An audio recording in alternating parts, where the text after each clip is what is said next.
நல்ல மொறு மொறுன்னு ஸ்பைசியாக சால மீன் வறுவல் எப்படி செய்யுதுன்னு பார்த்துடலாமா? வீடியோக்குள்ளே போகிறதுக்கு முன்னாடி சேனல் லைக் பண்ணுங்கள், சப்ஸ்கிரைப் பண்ணுங்கள். வாங்க வீடியோக்குள்ளே போகலாம். நான் இன்றைக்கி 1/2 கிலோ சால மீன் எடுத்திருக்கேன். அதை நல்லா 4-5 தடவை நல்ல தண்ணியில் கழுவி வச்சுக்கோங்க. கழுவி வச்ச மீன் கூட கல்லுப்பு மஞ்சத்தூள் சேர்த்து விரவி ஒரு 10 நிமிஷம் வச்சுக்கோங்க. இதையும் ஒரு 3-4 டைம் நல்லா கழுவி எடுத்துக்கோங்க. இப்போ இது கூட மீன் வறுவல் மசாலா சேர்த்துக்கலாம். நான் இன்றைக்கி வீட்டில் அரைச்ச மீன் வறுவல் மசாலா தான் சேர்த்துருக்கேன். நீங்கள் எந்த வறுவல் மசாலானாலும் சேர்த்துக்கிடலாம். நல்ல மீனில் படுற மாதிரி விரவி எடுத்துக்கோங்க. அது கூட தேவையான அளவு பச்சரிசி மாவு சேர்த்துக்கலாம். சேர்த்து நல்லா பரட்டி எடுத்துக்கோங்க. அது கூட கொஞ்சமாக லெமன் ஜூஸ் இது சேர்க்கும் போது உங்களுக்கு மீன் ரொம்பவே ஜூஸியாகவும் ஸ்பைசியாகவும் இருக்கும். இப்போ 1/2 மணி நேரம் ஊற வச்சுக்கலாம்.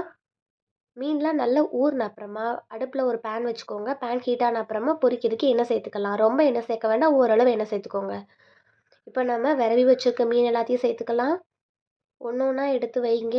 மீன் உடையாமல் எடுத்து வைக்கணும்.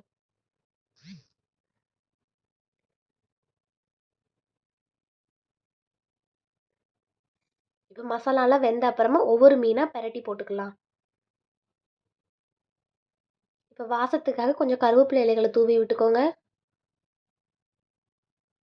அவ்வளோதாங்க, ரொம்பவே மொறு மொறுன்னு ஸ்பைசியாக ஜூஸியாக மீன் வறுவல் ரெடி ஆயிடுச்சு. செஞ்சு பார்த்துட்டு எப்படி இருந்ததுன்னு கமெண்ட்டில் சொல்லுங்கள். மற்றும் ஒரு வீடியோவில் சந்திக்கிறேன். பாய் பாய்.